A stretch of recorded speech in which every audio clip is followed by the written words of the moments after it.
actions. So I'm very glad to welcome you here in this panel about media freedom in Europe. Yeah, here you are.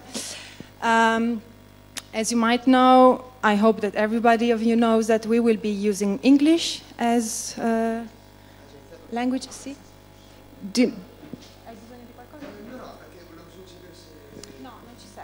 Useremo. So I'm Chiara Sigele from Osservatorio Balcani Caucaso. I'll be introducing the position paper that we will then like to discuss with our discussant. I have the pleasure to have here with me our rapporteur, Denise Yazici. I hope I pronounce your name properly. She is of the OSCE representative of Media Freedom Office. She's advisor of Dunja Mijatovic, and she will take notes of our discussion, and she will bring the outcomes of our discussion into the closing roundtable.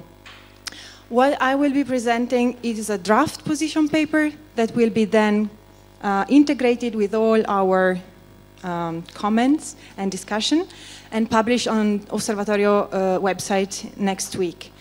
So,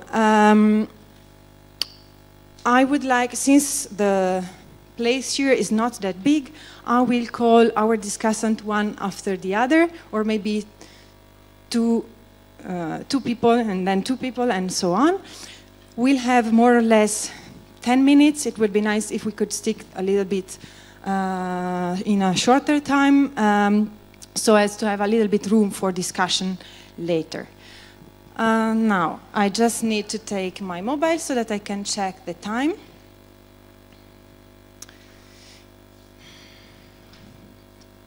Okay, we have 40 minutes late, so it's going to be quite challenging. So let's start. The EU has consistently recognized media freedom and pluralism as fundamental pillars of democratic systems, enshrining these principles in EU binding documents. As far as enlargement countries are concerned, Commission and Han recently stated that media freedom is an imperative, and that without freedom of the media, a country cannot be part of the EU. Despite this, both in member states and in the countries aspiring to join the EU, media independence and safety of journalists are often under pressure by means of direct and indirect threats. Taking a closer look at the situation, Freedom House warns that Europe registered the world's second largest net decline in media freedom since 2004, a deterioration which is second only to Eurasia. Such deterioration can be attributed to the incremental erosion of the legal and economic environments, the product of several trends, including the digital evolution and negative factors such as the economic crisis and the securitarian turn, that further facilitate the interference with the ability of journalists to cover the news in person. Journalists face the abuse of legal actions for defamation, but the EU has no direct power to intervene on member states' national regulations over this matter.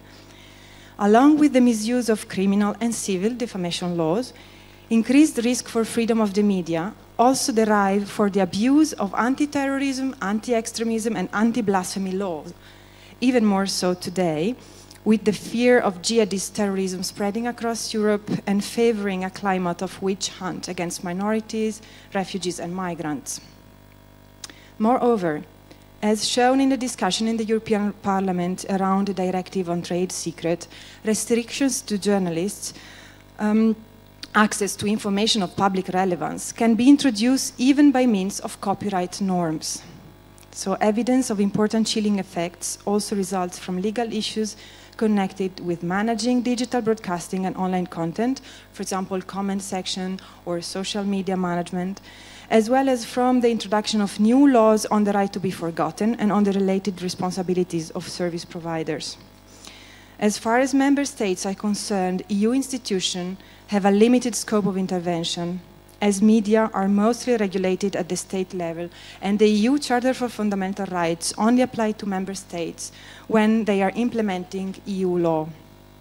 The Commission can only intervene on media issues when other areas of the EU acquis are concerned, like competition law. The Commission can further monitor the situation and prompt governments, as well as empowered domestic actors, to work for media freedom and pluralism at home. On the other hand, in the countries aspiring to join the EU, the Commission has been increasing its liberal capacity in the field of media freedom. Moving on from the experience of recent enlargements, media freedom and pluralism enjoy a higher centrality in the current negotiations, also thanks to the introduction of new soft laws, such as the 2013 guidelines on EU support to media in the enlargement countries. The leverage capacity of the current enlargement policy may certainly be improved. First and foremost, by going beyond the current checklist approach to ensure effective implementation and conditions for journalists to remain objective and professional. For example, through the independence of public service and regulatory bodies and workers' rights that are not considered in progress reports. Furthermore, while progress reports assign homework for central institutions in candidate countries, these do not diminish the effort to be done at the level of public opinion. However insufficient one may consider the criteria set forth in EU conditionality and checked list in progress reports, even this incentive ceases to exist once a country joins the EU, meaning that there are no progress reports for member states. The experience with new member states confirms that media freedoms tend to be harshly challenged after membership is obtained. At the same time, political pressure, economic hardship, physical attacks against journalists, restrictive legislation, and economic crisis are important challenges to media freedom and pluralism in EU member states too. Threats to media freedom are a shared concern, as Europe is a common information space, which needs a free, well-informed, and lively European public sphere to debate common challenges and solutions. Looking at the whole picture, country-specific problems are paralleled by shared challenges.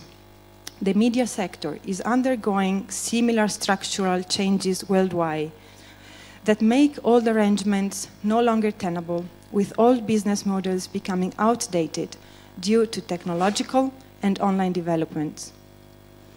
Increasing concentration of media ownership leads to oligopolies that undermine media pluralism. Editorial independence is constantly in danger as a consequence of a well-known alliance between political and economic powers that uses opaque methods of distribution of government advertisement as a disciplinary mechanism. This vicious coalition, coupled with worsening labor conditions for journalists, make censorship redundant, relying instead on self-censorship and the forced erosion of professional standards. In addition, media freedom, notwithstanding the deluge of declaration, is not a compelling political priority yet, as it very easily slips back in the agenda of EU institutions and European countries when other matters, such as stability and security, are at stake. Media freedom and journalists' independence are even more severely curtailed when crises arise, as shown by recent developments inside and outside the EU. Indeed, the attempt at seizing independent media in times of crisis is a testimony to the crucial role of media in the democratic process and explains why political and economic powers try to protect their legitimacy by controlling journalism.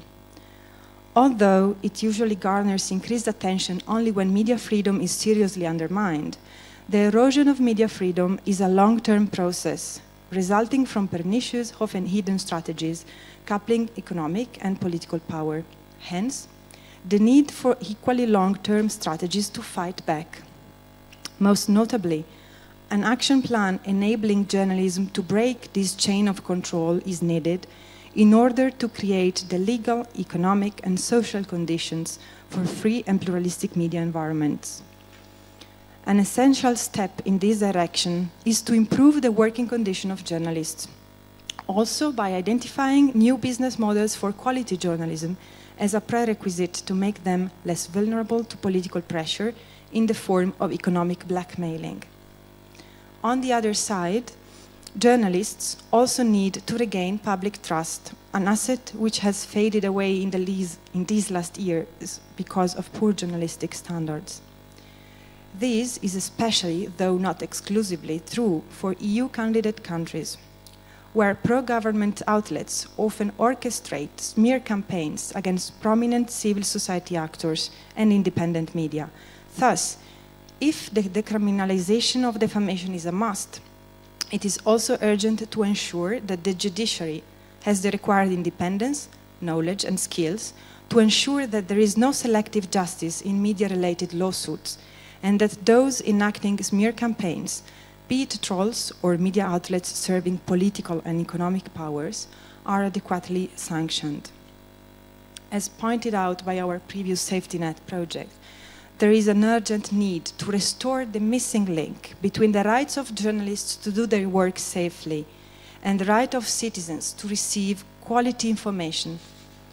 A renewed alliance between journalists and citizens is a precondition for future improvements and requires to re-establish awareness of the role media play in a democratic society. This task demands journalism, transnational information, aimed at raising awareness in the European public opinions about the challenges journalism faces and the mechanism through which media are seized and controlled. An effort which grassroots and virtuous journalism joining forces across European borders can actively and certainly aid. Finally, if we agree that a stronger EU competence in the field should emerge, we should work on the side of policymakers too, both at the domestic and international level, and nurture the debate in the European public sphere on the need to support those actively promoting free and pluralistic media at the European level.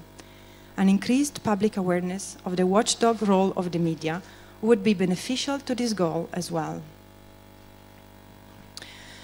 So, this is our input for discussion. And now I would like to invite our first discussant to join me here. And I would start with Evren Gönül. All the discussants that we are inviting here are journalists or media experts, and the journalists are our partner within this ECPMF project. We are currently managing together with the ECPMF in Lipsia and other partners. So, Evren, the floor to you. Thank you, Chiara. I'm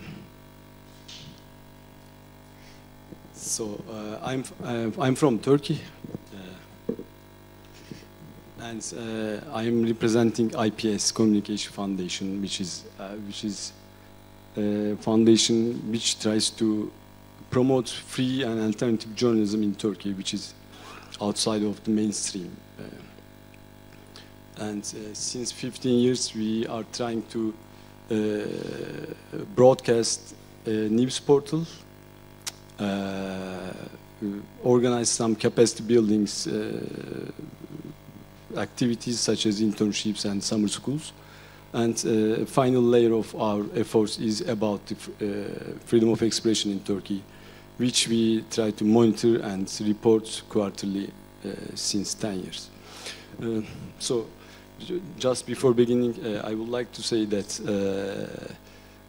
I have been invited to several regional meetings about journalism in the last 2 months, and almost all of them here. Mihaela also knows some of them. Almost all of them, without a single exception, as I remember, concluded with the same call, which is we need solidarity. Yes, I agree with that, and I'm sure you agree as well. But the thing is that we must go beyond that, this kind of descriptive framings, and take action. I therefore would like to thank the Osservatorio for producing such a dynamic position paper. So, Turkey is in RSF's freedom of expression index. Turkey ranks it in 149. So as you might guess, there are some problems with Turkish journalism, environment and climate. So resonating with what our position paper here suggests, I will just list some of them. So concentration of media ownership is a major problem, as all the regional journalistic efforts and activities. Limitations to editorial independence, restrictive legislation and judicial shortcomings, and one of the major issues I would like to call it as well is the low degree of unionization and weak internal regulations in the realm of media.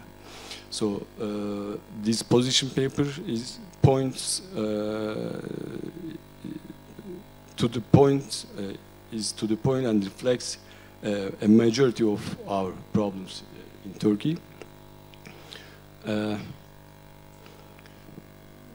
What are the recent developments in Turkey? As you know, we had an election and we had another one because the government couldn't get the majority of the parliament, and they did not want to cancel, diminish their parliamentary force, so they still get the majority in the parliament with the second election. And since 2002, it was the same.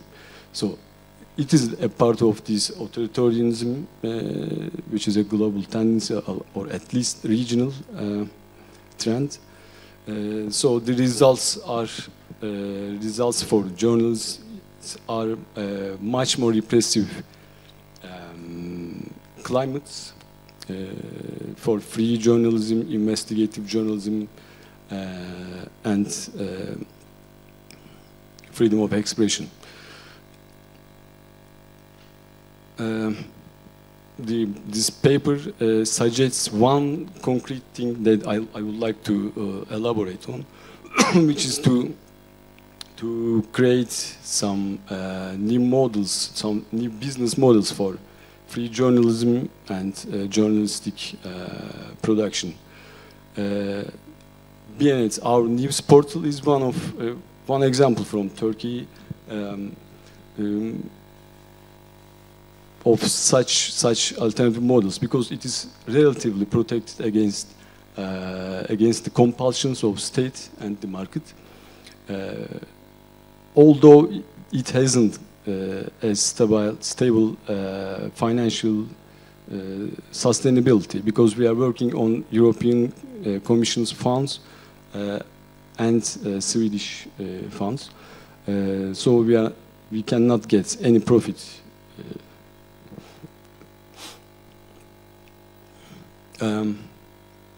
There are some numbers I would like to share. Maybe it will also inform our discussion here.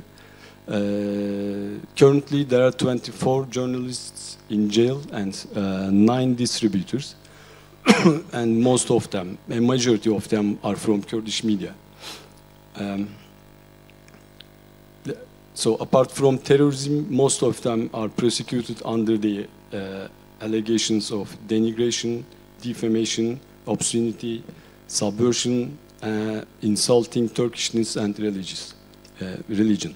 So our paper promptly summarizes its respective suggestions under the title Decriminalization of Defamation and Independence of Judiciary.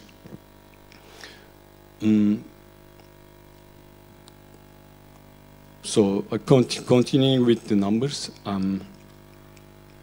according to most current statistics, there are more than 100,000 websites currently restricted or banned in Turkey.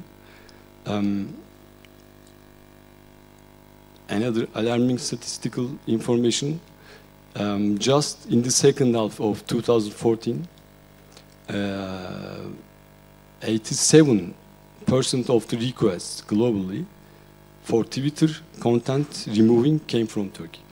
So this is very alarming for me. Just to summarize the whole story, the government is trying to impede any voice, any oppositional voice, and any ability of free media, free journalism to account and scrutinize their activities. However, there are some spaces, open spaces, that the government cannot touch yet. And one of them is the social media, online journalistic organizations, and all of them are informed by citizenship journalism in Turkey. And since the Gezi movement 3 years ago, this has been accelerated, and the alternative media has proliferated unprecedentedly, I can say.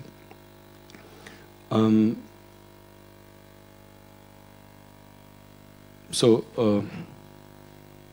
that's all. Thank you very much, Evren, also for your acknowledgement of our shared effort within this European project. You see here the roll-up.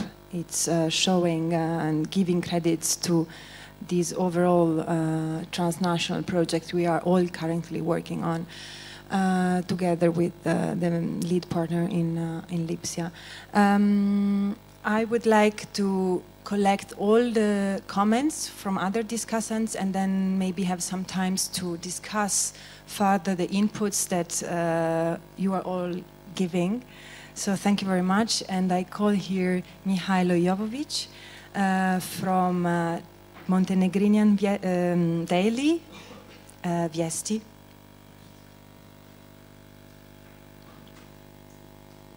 Thank you.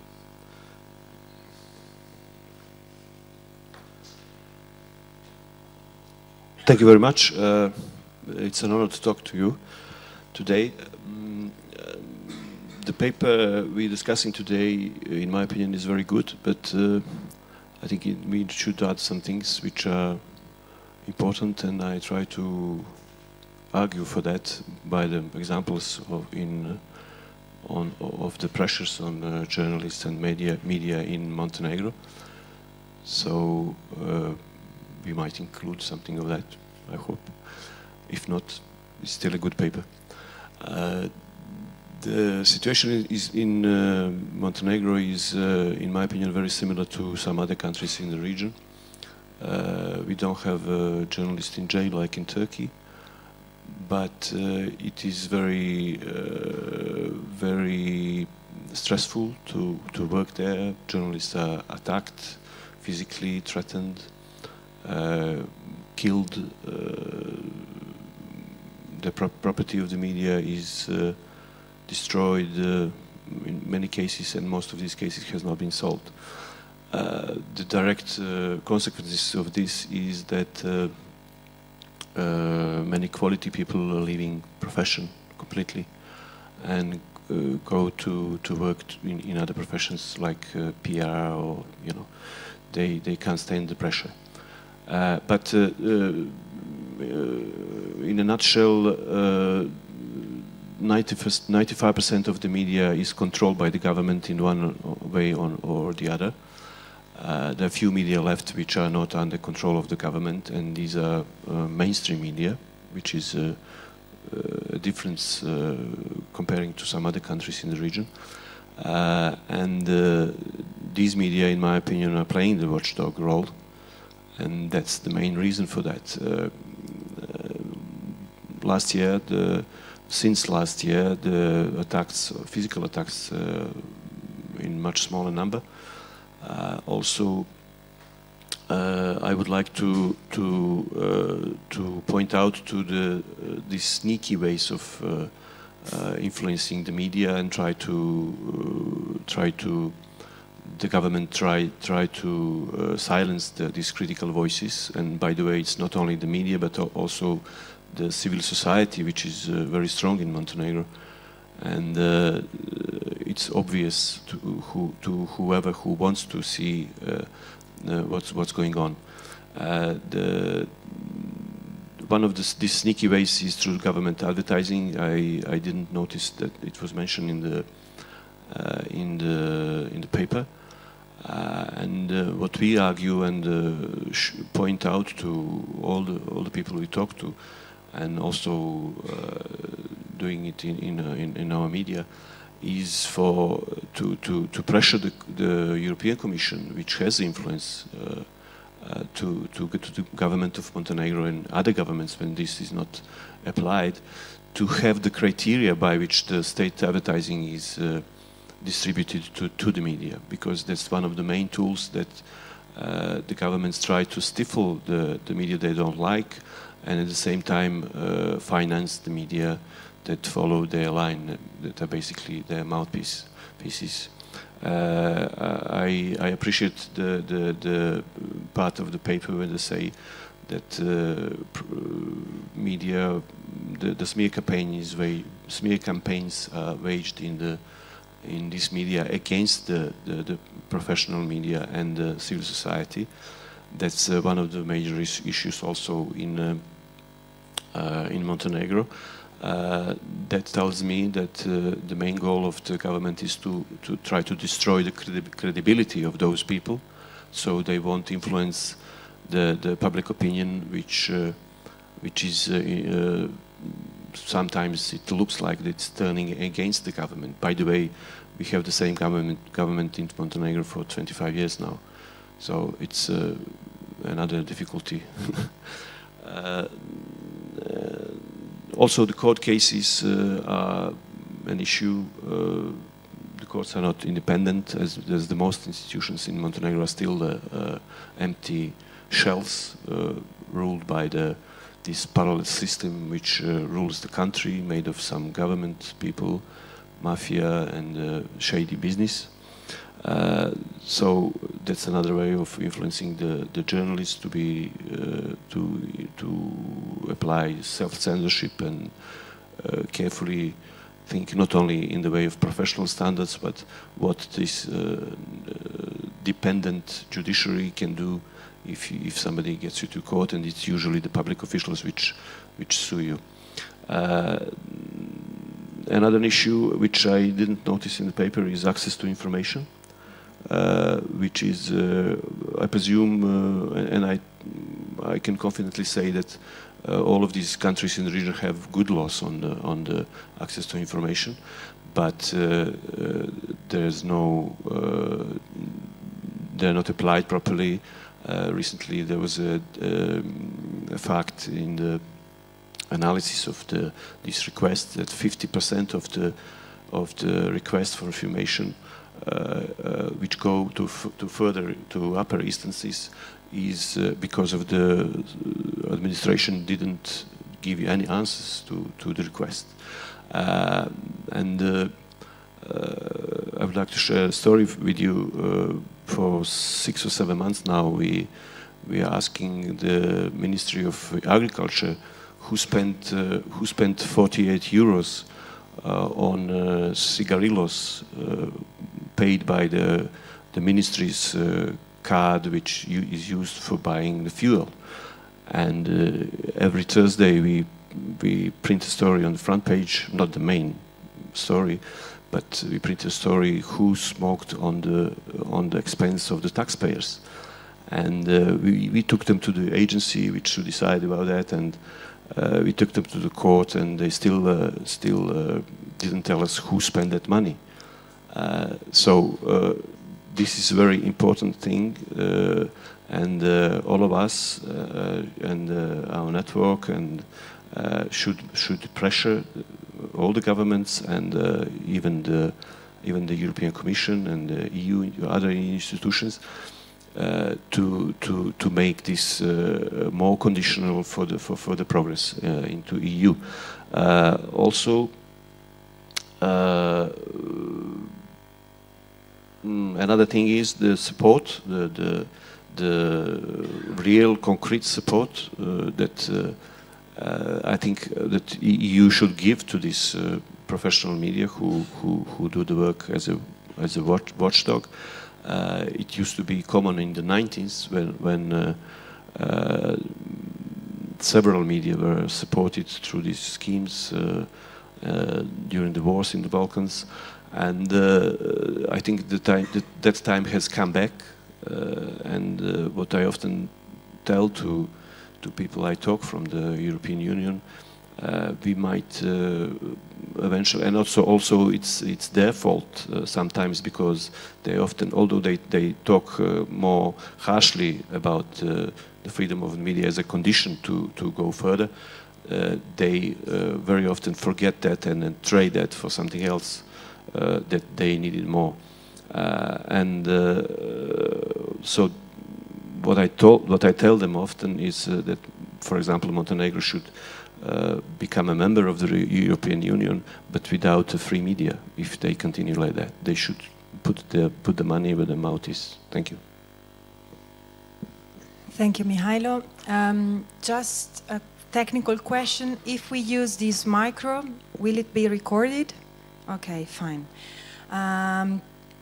As for the final position paper, we will also publish online the recordings of the proceedings, so just to have a documentation of this workshop. Many thanks for such concrete suggestion. We will for sure include it in the final paper, and also we will keep them in mind for our further work. So now I would like to call here with me Stojana Georgieva of Mediapool, Bulgaria, and then after her, Ana Kuzmanic from H. Alter in Croatia.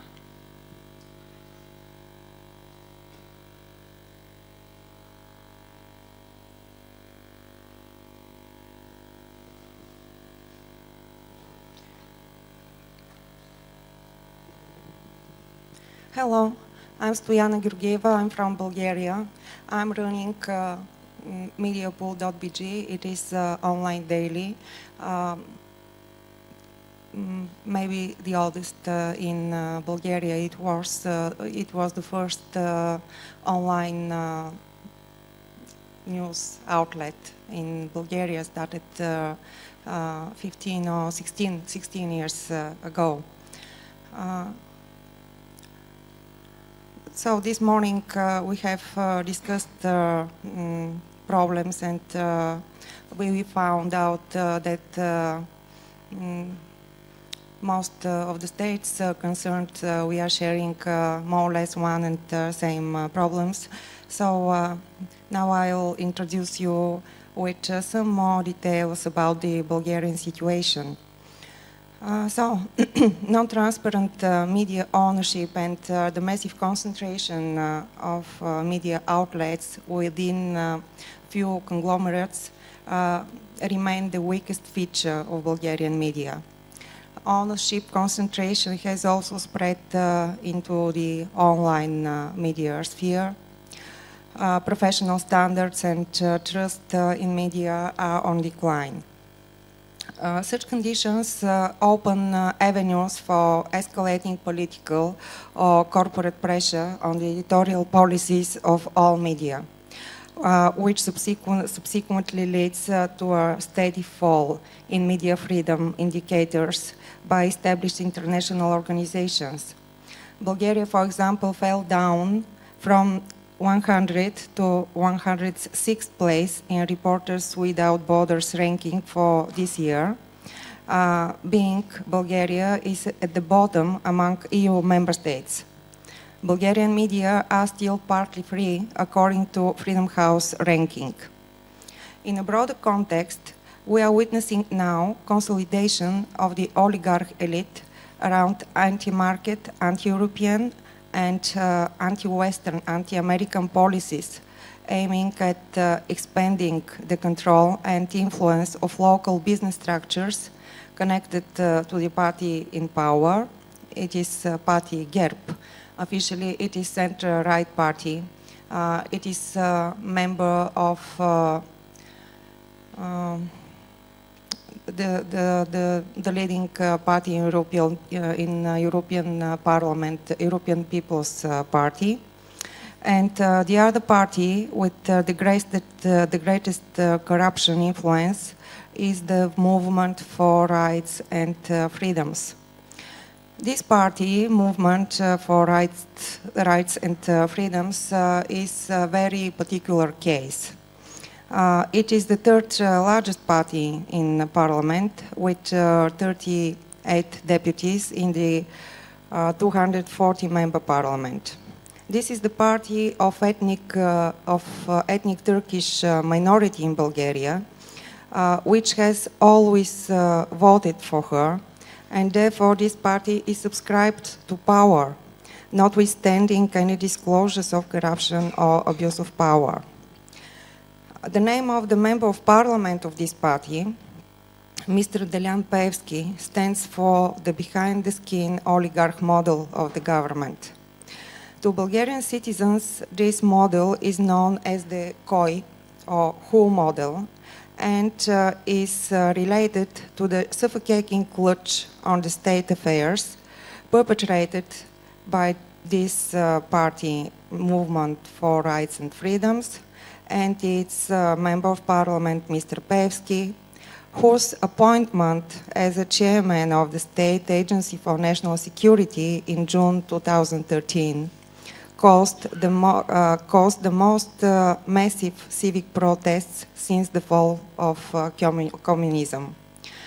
It was really a phenomenon in Bulgaria, because in other countries people are struggling against austerity measures or some other. In Bulgaria it was because such a prominent oligarch in a very non-transparent way was elected, was appointed as a chairman of this security agency. After that, these protests, which were really huge protests in Sofia, in the capital of Bulgaria, this appointment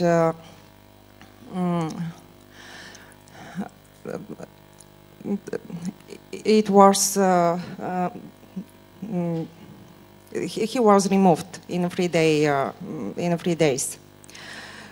This summer, Mr. Peevski came to light as the actual owner of a huge media empire, real estates, key companies. Probably it is imminent to reveal his participation in other companies which he owns through offshore participation and dummies, and which regularly embezzle the lion's share of multi-million projects funded by both the EU funds and state budget. The Financial Supervision Commission, as well as the Prosecutor's Office, have so far persecuted media such as Mediapool and Economedia, because they have published materials about Mr. Peevski's hidden property. His transformation into a legitimate oligarch becomes possible due to the support of key state institutions in Bulgaria. His empire was built mainly using huge credit from already bankrupted private bank. What is this story for? This is a story about consolidation of anti-reformist oligarch elite, which takes several directions, which find extensive coverage in the media owned by Mr. Peevski. There are some sacred cows immune to criticism: Peevski, his party, Russia. Here we mean Putin and all Russian political and business interests, the Prosecutor General, the Prime Minister and their supporters. On the other hand, politicians, media and civic groups who want to dismantle this oligarch model and who want reforms are guilty by default. The most serious problem is that all these media dominate the market, and with government backing them, they are the megaphone for those in power, demolishing any criticism aimed at people in office. These media have an advantage over the rest of the other because they receive exclusive information from the Prime Minister, from the ruling party, from the private press offices. The state supports this vicious model also with money from EU funds which are advertised in these media. Thank you very much. Stojana, sorry. Now, I'm sorry for keeping you tight. It's just that I think it would be nice if we still have some room for the debate, even if I'm quite dreaming, given the fact that we started with 40 minutes delay. However, I'm now welcoming Ana Kuzmanic from H-Alter, another media partner in our project from Croatia. Hello, everyone. Of course, like all of you, I would agree that nowadays journalism, especially independent one, faces many challenges, like political pressure, lack of finances, bad working conditions, and lack of public trust. And those are one of the biggest problems that journalism is facing. But I think that we are all, in some kind of way, ignoring problem that is a lack of organization and unity among journalists. Of course, we have journalists and media associations, but I think that they lack power and the will to take real actions and to answer all those problems. First of all, we have a great problem of self-exploitation and underappreciation, which leads to precariat journalism. In those conditions, and without realization that journalists themselves are an important link of chain of professional journalism, we don't have precondition for profession that will have a power to fight against eroded standards, corrupted politicians, and unfair system, and fight for media freedom and right for citizens to be properly informed. All the time we are asking ourselves why citizens don't trust media. I think answer is simple. We don't have, in Croatia, we don't have mainstream medias, including public service, which are independent and relatively objective because they are following official government politics, because they are paid by big corporate players, some of which own media. And citizens are aware of those problems. They perceive journalists similarly as they perceive politicians. One big problem when we talk about media ownership, I think it's very important to know who are the real owners and who are the biggest advertisers, because they are untouchable and nobody's writing critically about them. For example, in Croatia, company Agrokor, owned by Ivica Todorić, who is tycoon, is the biggest advertiser and the distributor of printed media, and nobody writes about his business empires and affairs that are connected with it. For one example, he paid journalists a trip to Mexico to write about some hotels his sister company owns. That is one problem regarding ownership, and for me another problem is that journalists are not interested in ownership of media for which they are working for. There was only one newspaper in Croatia where journalists were stockholders. That was Novi List. Now that media is privatized. I'm not that optimistic about future of media freedom and journalism if people who shape public opinion don't care about editorial politics, media policy, and representation of public interests. I think if you have a media which is owned by journalists who are real professionals, then you will have a better content and media which is not easily bought. Mihailo was talking about access to information. Just one example, we were waiting for 2 years for Ministry of Economy to send us a contract with Norwegian company Spectrum, which was researching is there a potential of exploitation of oil and gas in Croatia. After 2 years, we got our answer that we will have a contract soon. Also, I would like to emphasize that pluralism of media, especially the private one, doesn't mean pluralism of ownership and media freedom. We can see that on example of media privatization in Serbia, and we could see that on an example of privatization in Croatia. First of all, there was no political will to implement good laws that will be in harmony with EU laws. Laws were adopted just pro forma and without real public discussion. Second, new media owners were businessmen that had no real interest to keep those media on level on which they were before privatization, and they just became one propaganda instrument for politicians and owners. Of course, public broadcasters were never independent, objective, and they still aren't. This is a big problem because it should be serving public. That remains one big problem because civil society is interested in changing things, and they are not organized as well as journalists. I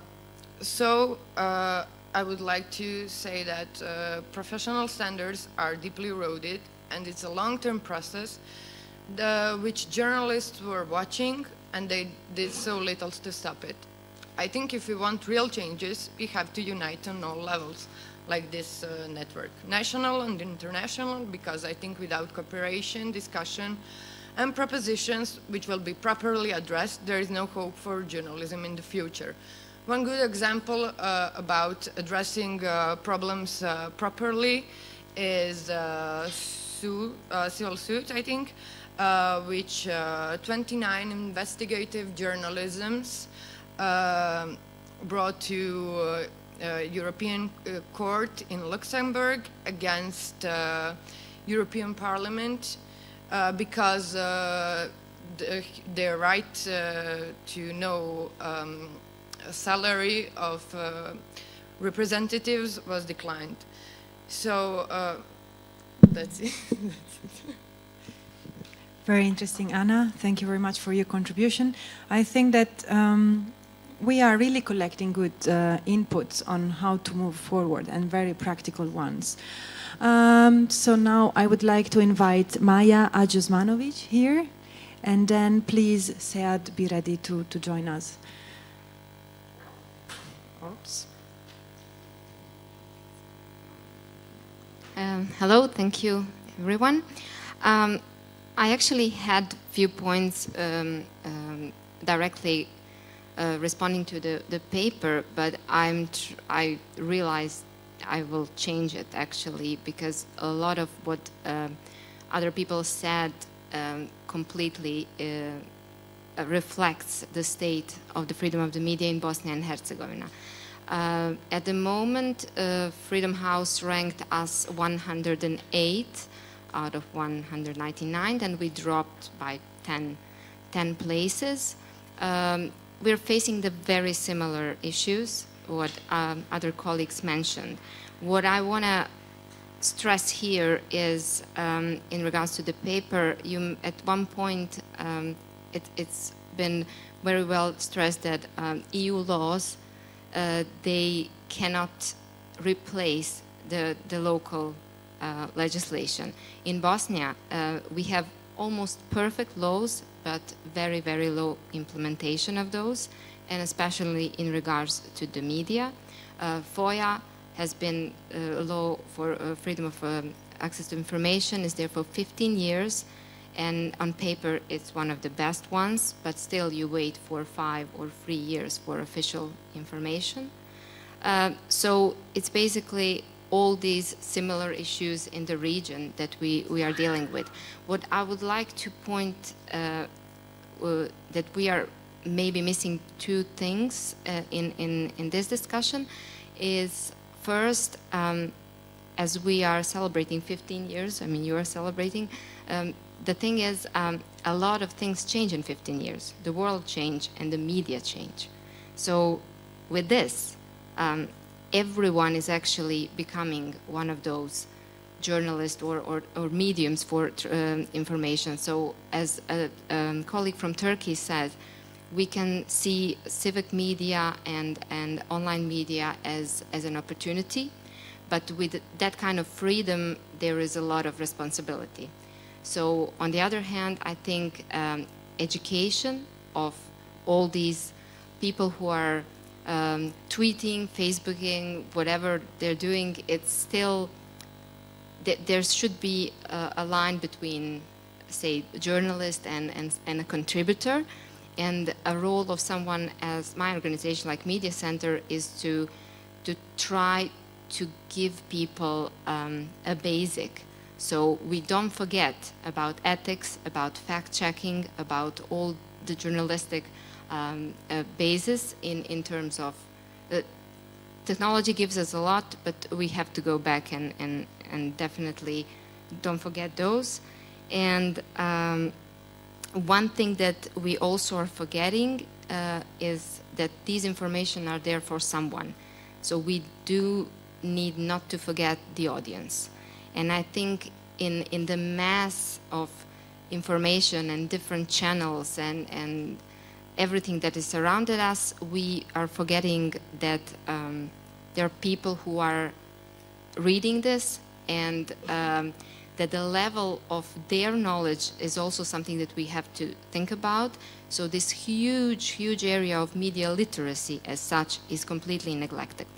So that's maybe just to think just forward, and as a part of a solution of all this problem is also we need to build new generations of people who are critical towards whatever is coming from the media, and I think that could help, let's say, in the future.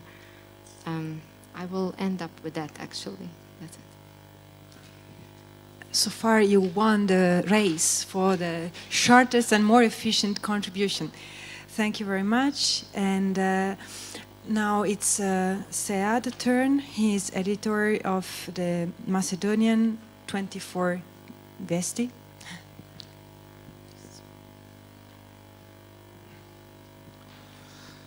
Yes, good day to you all. I'm Sead Rezvanovic, editor-in-chief for 24 News from Skopje, Macedonia. Well, I am going to speak about one aspect of the paper of the Osservatorio Balcani, Caucaso, which is interesting to me, and that is a stance of the European Union towards the member states and the states and the candidate states and the members. And I think that that is one of the biggest issues and problems which are derivating this problem. About the situation in Macedonia, Macedonian media situation is very bad. The media is the mainstream media, or all the media who have some influence in the society are controlled by the government. They are controlled through various forms. It's financial forms, with a legal system, with the manipulation of that system by the government, and etc. But today, in the at the opening of the conference, Professor Palermo said one thing about authoritarian belt, which is forming, and that belt is beginning from Russia, Belarus, Ukraine. But the interesting part is starting from Turkey, Bulgaria, Macedonia, etc. The main problem is that only in that part, in those three countries, two of them are candidate states for European Union and one is a member state. Turkey is a candidate state for over 30 years from now, Bulgaria is a member state. So how the European mechanism have how those European mechanism has approved for this kind of situation. The problem is that government in those countries, like the government in Macedonia, have learned to fly above the radar. So they have learned that they have to vote all the necessary laws.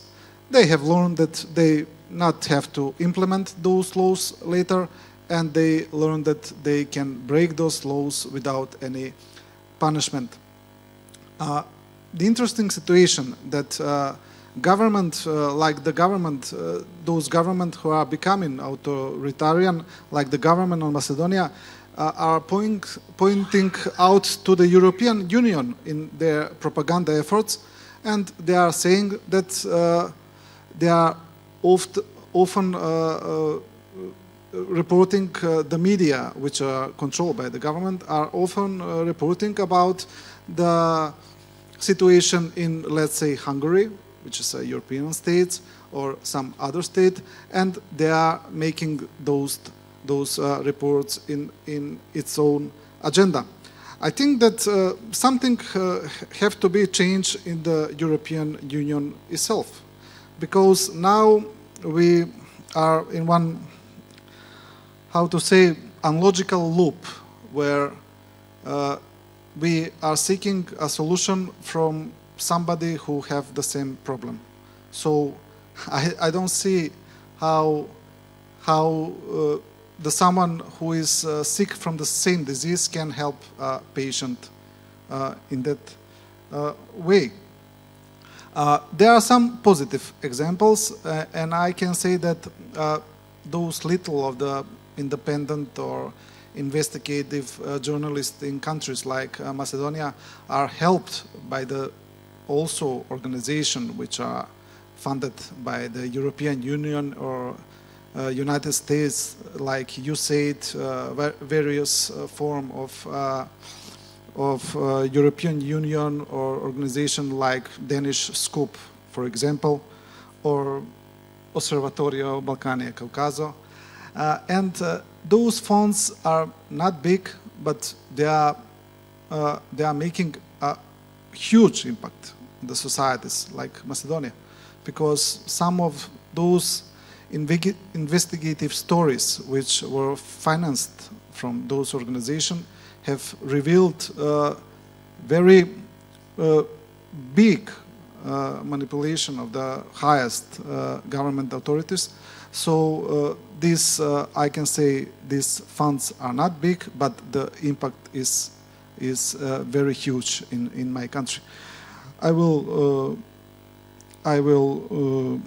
end that in this point, in this moment, on the situation of the free press in Macedonia and maybe wider in the world. I don't see a bright spot at the end of the tunnel, or maybe that bright spot is very far and very little, and I think that we need structural changes to have a better future. Thank you. Thank you, Sehad. I hope that as we had this morning, at a certain moment we will have some inputs for hope also. But now I'd like to call here Matej Jankovic from Radio Student, Slovenia. And I think that Kostas, you were asking the word? I'll give... Okay, okay. Thank you. My name is Matej from the country that did not put a fence around, but only technical obstacles. I come from a radio station called Radio Student, which is a sort of atypical media because it was established as a result of the student uprisings in '69. And it remains to be an institution to which these sort of people are coming.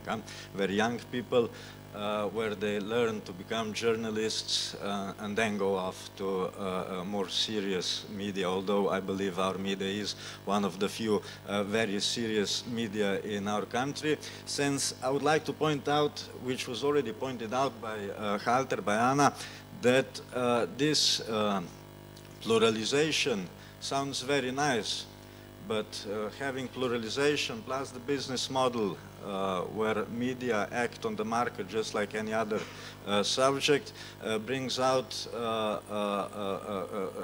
ends up with having media that perpetuates all the divisions that are already perpetuated by various political or other shady groups, or how we would call them. So there are things in society that cannot be subject to such business models. For instance, pharmacies, if I can make a comparison, pharmaceutical research, we've all been hearing for 10 years that we do not have good enough antibiotics because the pharmaceutical industry is not researching it because there's no money in it. And the same is with media. The quality of media is dropping year by year since it's a part of a business model that doesn't allow for good journalistic work. More so, it does not allow for journalistic work which goes beyond the cultural or political divisions within societies. So this is what I think should be a very important thing to ponder upon in the future. What kind of business models would sustain good journalism? As for instance, we were talking about also this public access to public information. Slovenia, which is in terms of media laws a very progressive country, has started to adopt laws that undermine this right. For instance, we had a law until now which allowed for the government bodies, for agencies to bill you a bill for the materials. So if you got a public information on one paper, maybe you paid €1. If you got them on 100 pages, maybe you paid €5. But now they've adopted a law which bills you not only the materials for it, but also the work of the public servants, of the bureaucrats. So now, if we understand that this can come to a very high number, so that, again, there is not every media that will be capable of paying a bill for every sort of public information they would like to get. So these are various problems that are directly probably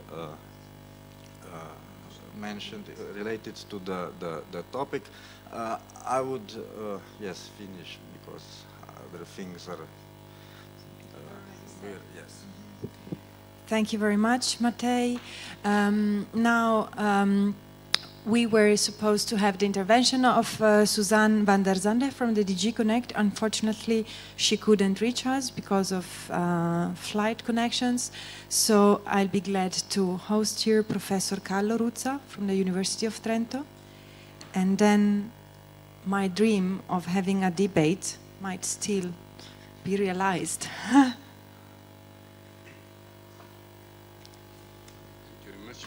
Thanks very much. I think your dream is actualized if I am short. So I will do my best. Thanks so much. Well, basically I'm a political sociologist and I'm a EU specialist. So I know a little bit, but not obviously as much as you do, about the situation on the ground. And I learned a lot from what you had to say. And the feeling that one has coming away from your interventions is obviously a feeling of sadness in many ways, and maybe of anger. So the question is, what do we do about that? And the answer is not an easy answer. What I wanted to say first is that I found a lot of very converging points in what you had to say. So the situation is bleak, but it's bleak in the same ways in many cases. And that means, for instance, the case of laws existing but being poorly implemented, and that is the case of Montenegro, Bulgaria, Bosnia. The case of lack of unity of the journalists and lack of coordination, the problem with ownership and dependence upon owners' wishes and desires. The importance of citizens' journalism that, however, needs to be actualized in a situation that is politically very difficult, and it's important to keep the same high standards as you mentioned that are required of all journalisms. And finally, the fact that the EU has stringent criteria. Criteria that, for instance, the Copenhagen criteria have also emphasized, criteria that have been documented not to be really fully upheld by civil society organizations, and yet these criteria are circumvented, are ignored, are redefined, as the case of Macedonia clearly pointed out. So the question is, what do we do about that? And it is not easy, and it is not easy particularly because we live in a situation in which, as Palermo has pointed out, the media is becoming increasingly the arena in which politics is conducted. Journalists are important because they are the voice, the representatives of society in a situation in which parliaments are no longer doing that. We live in a world in which some of the problems you've pointed out are also problems of the West, are also problems of Europe in general. The problem of dependency on owners. And, I'm saying this coming from a country where, there's a huge concentration of media ownership. Mr. Berlusconi, everybody knows, but also we could go and look at, say, the UK, where Murdoch is equally important in shaping politics, through his popular press. So it's not like, a situation that you are alone in facing. It's a more general situation. And it's a situation in which, again, something needs to be done, and we can look in many different directions. One direction you pointed out is the direction of citizens' journalism, but a different direction, which is equally important, and I wanted to talk briefly about it, is the role of organized civil society. And organized civil society has an important function at the European level. Organized civil society, and I'm sad that the communication specialist from DG Communication is not here, but civil society is important because, among other aspects, civil society is not only a watchdog, which you pointed out, is not only a mobilizing agent, which you also pointed out. Civil society is also a forum, a civic forum, and within this civic forum, the media can have a stronger and more important aspect and area of attention. I work on EU-level civil society organizations, particularly anti-discrimination organizations, which are the organizations that work on issues of disability rights, race and racism, issues of sexualities, minorities, and so on. And each of these different civil society groups has a communication specialist. And the communication specialist basically is an expert on media and knows how important it is to mobilize, for instance, society fighting discrimination. Everyone knows how important it is to work as a monitor, but often they don't understand, or they don't sufficiently liaise with each other. They don't create that network of journalists working in different areas that alone can act as a channel for those societies that don't have good channels of expression. And so my small contribution to this debate is that the European Union should start to conceptualize communication as a horizontal policy. Just like we have formulated the concept of horizontal policies for the environment. Every single policy areas should be aware of the importance of the environment. We have done that with gender. Every single policy areas should be aware of the importance of gender. And what I think we should do is to realize that because the media is becoming the cradle of politics and democracy, every single policy areas should have communication specialists that liaise with each other and that work together to make sure that the criteria that the European Union has formulated are properly and truly supported. And that is something that can be done, but requires goodwill and requires support and requires money. Again, the European Union traditionally has created policy areas in areas where they could also benefit as politicians and as bureaucrats. And they could benefit the European project. And this, again, is one typical case in which this will be possible in the future. With poor standards of journalism, you also have poor standards of behavior of the European Union as a whole, and you have a lack of legitimacy, you have a collapse of trust, which we all see these days. So this is a win-win situation that should be pursued, that is, however, very difficult, as we all know. Thank you. Thank you very much, Professor Ruzza. Yes, I had some consideration, but I will open to you. And I just wanted to make. Yes, I'm Kostas Ephemeros from the Press Project from Greece. I have a specific proposal for the document as an input, because my strong belief is that journalism is not the answer to the right of people to know, but it's the answer to the right of people to change the world for a better place. And because we all discuss here about this document, I think it's good. It's with my laws and some other propositions about how the funding works. I think that in the sentence we say that this lax demands transnational information aimed at raising awareness in the European public opinion about, before we spoke about ourselves and the problems we are facing, we have to say that how important it is for everybody's life to have the right for access to the information. And it's the most important thing is to understand that people need journalism, and we have to overcome this low reputation that journalism has now in the public. That's all. Are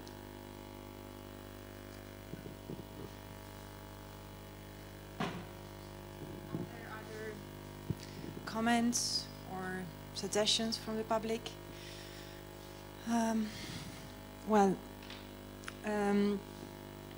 Let's see, what's the time? Wow, we still have 10 minutes. You were very brave. So I know that Denise will have a hard job to report all of our discussion, but to me it's quite clear. So I saw some very viable suggestions and also points when we were, so the first point that I noticed that clearly the strategy that we should together implement is a multi-target strategy. So we talked about need to create solidarity or to increase solidarity among journalists and to improve, so to provide the journalists with education, for example. So we had journalists in mind as a target for our plan, and then also the audience, citizens, both in terms of citizen journalists who give us some hope, as Evren suggested in between the lines, but also audience that needs to be helped in developing critical point of view through media literacy. And again, also what you, Kostas, reminded us, it's exactly what we try to communicate through this sentence, the missing link. So to help people understand that their rights of citizens to act and to check what policymakers, what public officials are doing is exactly the results of journalists having the right to access information and to report about facts and situations. We pointed out also responsibilities of the judiciary, that it's still very lacking, and also this focus on implementing existing law, especially freedom of access to information. It's good to have good laws, but we need them to be implemented. And finally, something that to me it's quite interesting in terms of action is to have in mind that policymakers should be our targets, both at the EU level. So when we request the EU, please put more pressure on our governments, both as member states and especially as candidate countries, because in some regards what you said, Sead, how can European Union help us as candidate countries to do better? I think that actually you might be more ill than us, but exactly this situation help us to realize that we need to act together. So somehow, okay, I tend to be the positive person in the company, but I really think that because of previous enlargement and because of the fact that Bulgaria, for example, in the last 10 years of, well, Bulgaria, it's not 10 years, but more or less, it's since 2007 they are member states, and now they are at the very bottom, and they, their performance under media freedom indicators decreased so badly. So there's something kind of an alarm that is awakening many people around. So maybe we can start from this to react positively, and also what Professor Ruzza suggested to have in mind how structured civil society, with the help of the European Union, maybe establishing new programs, and so we could ask for this. And this reminded to me also to possible new business model, what Evren said about the fact that BIANET is kind of example, kind of business model, and it was quite interesting to see, okay, we are, what kind of business model? For first, it's non-profit, and second is supported by foreigners, so by the EU, by the Swedish. So probably what we could think is to ask for more commitment in terms of, and being more aware that the international actors, both at civil society level and at institutional level, has a role to play in keeping an eye, in asking, in exerting pressure, and in providing support. In October, I was in Leipzig at the first conference for media freedom organized by our main partner here, and it was quite interesting to see the debate between Mr. Elmar Brok, so the head of the Foreign Affairs Committee in the European Parliament, and the president of the Macedonian Association of Journalists. Basically, the president of the Macedonian Association of Journalists was asking for the European Parliament and the European institution to be more strict with the Macedonian government in that case, asking for, you know, our government listen more to you than to our society. So we really need you to speak loud and to ask for media freedom and to stick to these requests. And then I saw kind of diplomatic answer by Mr. Brok, and I think that we should also work on the side of policymakers, European policymakers, I mean, as European citizens, and as to ask them to really stick to their commitments, and I think that we should go on in this direction. Yeah, I don't know if there are other comments, maybe other, yeah.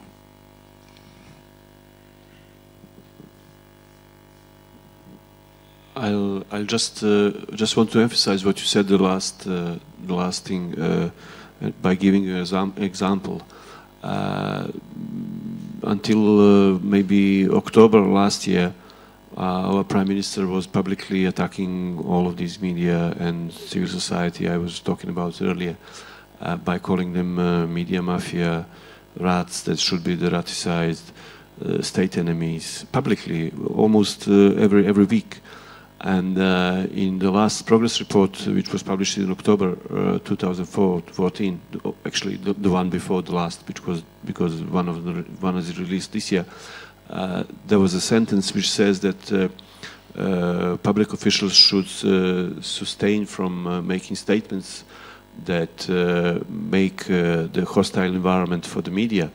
And since then, he never said anything like that before. So that pressure is obviously working, and that's although if we lived in the democratic society, or if my country was a democratic state, for every interfering from abroad, I would tell everybody to go themselves. But this is one of the tools which is not used as much as it could be used. I mean, although it looks like we asking for the foreign protectorate, no. But this is one of the main issues that should be took upon that should be. We should make a pressure to the European officials to do that more and more. I mean, harder pressure. Yeah. Thank you.